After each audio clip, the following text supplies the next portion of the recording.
Hello and welcome back guys. आज हम biology का चैप्टर नंबर लाइफ प्रोसेसेस शुरू करने वाले हैं। इससे पहले वाले वीडियोस के अंदर हम क्लास 10th की कंप्लीट एनसीईआरटी ऑफ केमिस्ट्री में जो केमिस्ट्री के फर्स्ट 4 चैप्टर्स हैं वो हम कंप्लीट कर चुके हैं। उसकी प्लेलिस्ट आपको चैनल पर ही मिल जाएगी।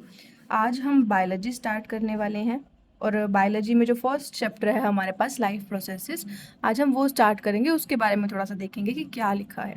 और मेक श्योर मैं इस वीडियो के अंदर सभी एनसीईआरटी के जितने भी कॉन्सेप्ट्स हैं, जितनी भी इंपॉर्टेंट बातें, वो सभी कवर करने वाली हूँ।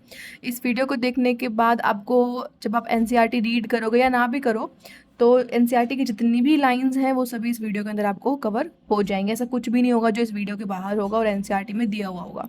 ठीक है, सो फटाफट से पढ़ना शुरू करते हैं। तो बेसिकली एक इंट्रोडक्शन दी हुई है पहले में एनसीईआरटी में कि जैसे कोई भी अगर ऑर्गेनिज्म है या फिर कोई भी स्पीशीज़ है, हमें कैसे पता चलेगा कि वो अलाइव है या नहीं है। हमें ये बात कैसे पता चलेगी? क्या कुछ विजिबल मूवमेंट्स के थ्रू हमें पता लगेगा कि कोई भी सिस्टम है या फिर कोई भी बीइंग है वो लिविंग है या नहीं है। मतलब कि अगर सपोज करो मैं डॉग का एग्जांपल लूँ, अगर डॉग बार्क कर रहा है, भौंक रहा है, तो क्या मैं कह दूंगी कि वो अलाइव है, वो जिंदा है? या फिर एक काव है, अगर वो मिट्टी खा रही है, कड च्यू कर रही है, तो क्या मैं कहूँगी कि वो अलाइव है? ठीक है, तो क्या ये फैक्टर जो है ये काफ़ी है ये बताने के लिए कि कोई भी स्पीशीज़ अलाइव है, ज़िंदा है या मर चुकी है? तो अब जैसे कि अगर मैं, चलो इसमें तो हमें विजिबल मूवमेंट्स दिख रही है कि डॉग भौंक रहा है, हमें दिख रहा है कि वो विजिबली मूव कर रहा है, हमें विजिबल है कि वो चल रहा है या मूव कर रहा है, तो ठीक है, वो ज़िंदा है। लेकिन अगर मैं प्लांट्स का केस लूँ, तो प्लांट्स के अंदर ग्रोथ तो होती है लेकिन बहुत टाइम में होती है। हमें पता तो नहीं चलता कि कोई भी प्लांट है वो कितना ग्रो कर रहा है, ग्रो कर भी रहा है या नहीं कर रहा है, ये चीज़ तो हमें पता नहीं लगती। तो इनके केस में हम कैसे ऑब्जर्व करेंगे? तो ये सभी चीज़ों को ध्यान में रखते हुए हमें ये पता चला कि मूवमेंट को देखना, सिर्फ मूवमेंट को देखना, कि एक्सटर्नल जो मूवमेंट्स हो रही हैं उनको देखना जो है वो सफिशेंट नहीं है। That is not sufficient to जज इफ़ समथिंग और समवन इज़ अलाइव और डेड। ये सफिशेंट नहीं है, इसके लिए कुछ और मेथड भी होना चाहिए। तो हमारे साइंटिस्ट ने डिस्कवर किया कि अब हम एक्सटर्नल मूवमेंट्स पर नहीं जाएंगे, हम देखेंगे मूवमेंट्स कौन सी, इंटरनल, मतलब कि जो बॉडी के अंदर इंटरनल मूवमेंट्स हैं, यानी कि मूवमेंट ऑफ मॉलिक्यूल्स। जो मॉलिक्यूल्स की मूवमेंट है बॉडी के अंदर, जैसे प्लांट्स हैं, एनिमल्स हैं, सभी के अंदर मॉलिक्यूल्स प्रेजेंट होते हैं। तो जो उनकी मूवमेंट है ना, हम उसे ऑब्जर्व करेंगे ये देखने के लिए कि कोई भी चीज़, कोई भी स्पीशीज अलाइव है या डेड है। और इन्हीं मूवमेंट्स को क्या बोलेंगे हम? Life processes. मतलब एक इंसान अपनी पूरी लाइफ टाइम में जितने भी प्रोसेसेस करता है जो उसके ज़िंदा रहने के लिए ज़रूरी हैं, उन्हें हम बोलेंगे लाइफ प्रोसेसेस। जितने भी प्रोसेसेस होंगे इसके अंदर, ठीक है। अब इसके अंदर कौन से प्रोसेसेस आएंगे? ऐसी एक्टिविटीज़ जैसे कि कोई भी एक्टिविटी जो ह्यूमन को ज़िंदा रहने के लिए ज़रूरी है, जैसे कि न्यूट्रिशन, खाना ज़रूरी है हमें ज़िंदा रहने के लिए, न्यूट्रिशन ज़रूरी है ज़िंदा रहने के लिए। उसके बाद और क्या हो सकता है? ट्रांसपोर्टेशन। हम व्हीकल्स के थ्रू ट्रांसपोर्टेशन नहीं कह रहे हैं, हम बॉडी के अंदर का ट्रांसपोर्टेशन कह रहे हैं। अब हम खाना खाएंगे तो हमारी बॉडी के हर एक सेल को, हर एक पार्ट को उस खाने की रिक्वायरमेंट है, तो उसको हमें ट्रांसपोर्ट भी तो करना पड़ेगा ना। अब खाना है, सपोज हमने खा लिया, हमने माउथ से खाने को खाया, हमने उसको च्यू किया, उसके बाद वो कहाँ गया? हमारे स्टमक के अंदर गया। अब खाना जो है वो बना तो एक ऑर्गन के अंदर है, एक पर्टिकुलर ऑर्गन के अंदर खाना जो है वो बना है, लेकिन चाहिए तो हर एक सेल को ना। हमारी बॉडी के जितने भी पार्ट्स हैं, जितने भी सेल्स हैं, सभी को चाहिए। तो ये काम कौन करेगा? ट्रांसपोर्टेशन का काम कोई पर्टिकुलर ऑर्गन करेगा। इसी फंक्शन के लिए ट्रांसपोर्टेशन सिस्टम होगा। उसके बाद अब ट्रांसपोर्ट कर लिया फूड, जितना ज़रूरत था बॉडी ने एब्जॉर्ब कर लिया। अब उसके बाद उसको जो एक्स्ट्रा वेस्ट मटेरियल होगा, जो वेस्ट मटेरियल बच जाएगा, उसको क्या करना पड़ेगा? एक्सक्रीट। इस प्रोसेस को हम क्या कहेंगे? एक्सक्रीशन कहेंगे। ठीक है, अब और क्या हो सकता है? मेंटेनेंस भी हमें करनी पड़ेगी। अब जितने भी प्रोसेसेस हैं, अब कोई भी सेल है, उसने खाना खा लिया, चल रहा है, कभी तो ऐसा होगा ना कि उसको भी रिपेयर की ज़रूरत पड़ेगी। अब कोई भी बाइक आप चलाते रहोगे, उसको आप चलाते रहोगे, कभी उसको रिपेयर नहीं करोगे, मेंटेनेंस नहीं करवाओगे, तो ख़राब हो जाएगा ना। तो हमें क्या करना पड़ता है? हमें बॉडी की मेंटेनेंस का भी ध्यान रखना पड़ता है। मतलब कोई भी डैमेज होगा अगर सेल के अंदर, उसको रिपेयर किस तरह से करना है, इन सभी के भी अपने अपने एक मैकेनिज़म्स प्रेजेंट होते हैं बॉडी के अंदर। ठीक है, अब हमने ये चीज़ ऑब्जर्व की कि न्यूट्रिशन भी ज़रूरी है, ट्रांसपोर्टेशन भी ज़रूरी है, एक्सक्रीशन भी ज़रूरी है, रेस्पिरेशन भी ज़रूरी है, सांस लेना भी ज़रूरी है ना? ठीक है, तो ये कुछ लाइफ प्रोसेसेस है जो इंसान के लिए ज़रूरी होते हैं। अब हम शुरू से पढ़ना शुरू करते हैं, ठीक है। सबसे पहले आप ये चीज़ ऑब्जर्व करो कि हम जो खाना खाते हैं उसकी हमें ज़रूरत क्या है। खाना क्यों खाना चाहिए हमें, हम खाना क्यों खाते हैं, क्या ज़रूरत है, भूख लगती है इसीलिए हम खाना खा लेते हैं। तो जब हम फूड क्या होता है बेसिकली, एनर्जी का सोर्स है ना हमारे लिए। फूड से हमें क्या मिलती है, एनर्जी मिलती है, एनर्जी सोर्स है हमारे लिए, ठीक है। हम खाना खाते हैं उससे हमें एनर्जी मिलती है। अब हम जो खाना खाते हैं हम किससे मिलता है, वो हमें प्लांट्स या फिर एनिमल्स से मिलता है। क्या हम अपना खाना खुद बनाते हैं? अब आप कहोगे हाँ जी किचन में जाकर हम हमारी मम्मा खुद बनाती हैं खाना। नहीं, वो खाना जो हम बाज़ार से लेकर आते हैं, कोई भी सब्ज़ी है, फल है, वो सभी चीज़ें हम कहाँ से लाते हैं, मार्केट से लाते हैं। मार्केट में कहाँ से आती हैं, प्लांट्स के थ्रू आती हैं, एनिमल्स के थ्रू आती हैं, है ना। तो हम अपना फूड कैसे कंज्यूम करते हैं, प्लांट्स और एनिमल से। प्लांट्स और एनिमल्स से हमें फूड मिलता है, ठीक है। अब इसके लिए हमें जो फूड मिल रहा है वो किस फॉर्म में है, काफ़ी रोटी की फॉर्म में, सब्ज़ी की फॉर्म में, इन फॉर्म्स के अंदर है। लेकिन हमारी बॉडी को क्या रोटी सब्ज़ी चाहिए, हमारी बॉडी को क्या चाहिए, हमारी बॉडी को चाहिए विटामिन्स। हमारी बॉडी को क्या चाहिए, विटामिन्स, मिनरल्स, प्रोटीन्स, कार्बोहाइड्रेट्स, ये चाहिए हमारी बॉडी को, कार्बोहाइड्रेट्स, ठीक है। ये सभी इस फॉर्म में हमारी बॉडी को न्यूट्रिशन चाहिए। लेकिन हम खाना खा रहे हैं कुछ बड़ा बड़ा सा बुर्कियों के फॉर्म में, चपाती दाल ये सब।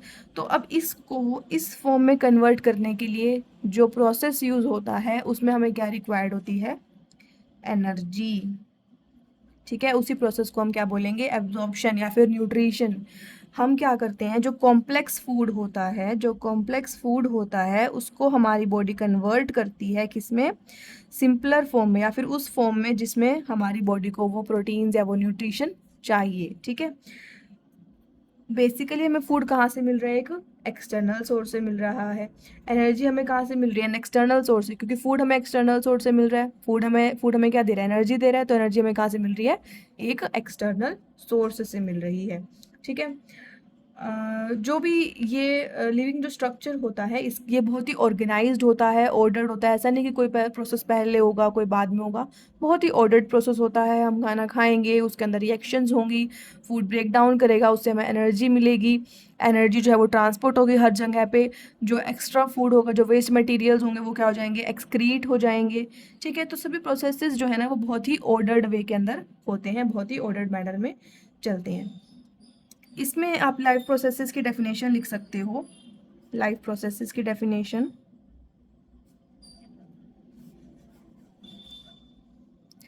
the processes include activities like nutrition, transportation, excretion and maintenance of structures at the molecular level।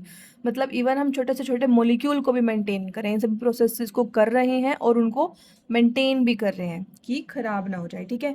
और ये सारा जो है ये बहुत ही कैसा होता है, ऑर्गेनाइज्ड और ऑर्डर्ड होता है।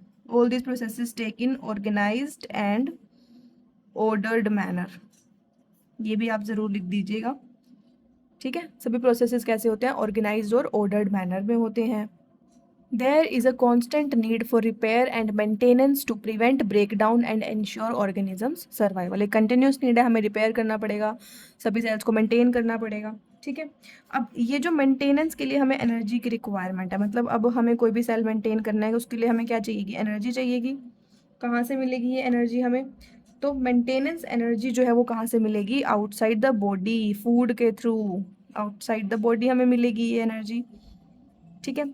अब हमारे पास दो टाइप के ऑर्गेनिजम्स होते हैं, दो तरह के ऑर्गेनिजम्स हमने हमेशा पढ़े हैं, ठीक है। एक होते हैं single celled organisms, single celled organisms, और एक होते हैं मल्टी सेल्यूलर। सिंगल सेल्ड मतलब क्या हो गया कि उनके पास एक ही तरह के सेल्स प्रेजेंट है, सभी सेल्स एक जैसे हैं पूरी बॉडी के अंदर। और मल्टी सेल्यूलर क्या होगा कि सेल्स जो है वो मॉलिक्यूल्स में डिवाइडेड है, टिश्यूज़ में, ऑर्गन्स में, ऑर्गन सिस्टम्स में, मतलब अलग अलग तरह के सेल्स हैं। हर एक सेल जो है वो सेम होते हैं, same cells are present. Different cells का क्या होता है, अलग अलग फंक्शंस होता है। जैसे कि ह्यूमन बींग्स के अंदर अगर आप देखोगे, सांस लेने के लिए नोज है, नोज के अंदर अलग तरह के सेल्स प्रेजेंट हैं। खाना खाने के लिए अलग अलग तरह के सेल्स प्रेजेंट हैं। ट्रांसपोर्टेशन के लिए अलग तरह के सेल्स प्रेजेंट होंगे। तो अलग अलग तरह के सेल्स प्रेजेंट हैं उनके फंक्शन के अकॉर्डिंग, ठीक है। लेकिन सिंगल सेल्ड ऑर्गेनिजम्स के अंदर क्या होता है कि हर एक सेल जो है वो सेम होता है और इतना कैपेबल होता है कि सभी फंक्शंस को वो कर सकता है। ठीक है, सिंगल सेल्ड ऑर्गेनिज्म के अंदर एवरी पार्ट, पूरी बॉडी का जो भी पार्ट होता है, every part is in direct contact of environment, मतलब इन्वायरमेंट के साथ पूरी तरह से कॉन्टैक्ट में होता है हर एक पार्ट। अब अगर हर एक पार्ट जो है वो कॉन्टैक्ट में होगा तो आप खुद ही सोचो जो भी प्रोसेस होगा वो किस प्रोसेस से हो सकता है, सिंपल डिफ्यूजन से। मतलब सिंपली अगर मॉलिक्यूल्स मूव करेंगे डिफ्यूजन के थ्रू तो जो भी प्रोसेस उसको चाहिए होगा वो कर लेगा। सिंपल डिफ्यूजन से भी ट्रांसफ़र हो सकता है इजीली। लेकिन मल्टी सेलुलर ऑर्गेनिजम्स के अंदर क्या होता है कि वो नॉट इन डायरेक्ट कॉन्टैक्ट, हर एक पार्ट जो है वो not in direct contact of environment, environment के साथ कॉन्टैक्ट में नहीं होता है डायरेक्टली।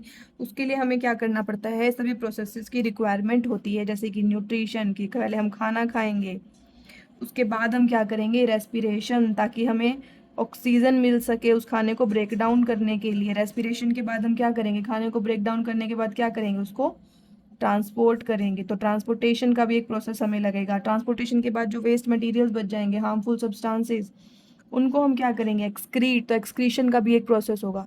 तो मल्टी सेलुलर ऑर्गेनिज्म के अंदर बहुत सारे प्रोसेसेस होते हैं और सिंगल सेल्ड ऑर्गेनिजम्स का काम सिंपल डिफ्यूजन से चल जाता है। ठीक है, so this was the basic intro of the chapter. इससे नेक्स्ट वीडियो के अंदर हम एक एक करके इन सभी प्रोसेसेस को पढ़ने वाले हैं। पहले हम न्यूट्रिशन पढ़ेंगे, then respiration, then transportation and then excretion.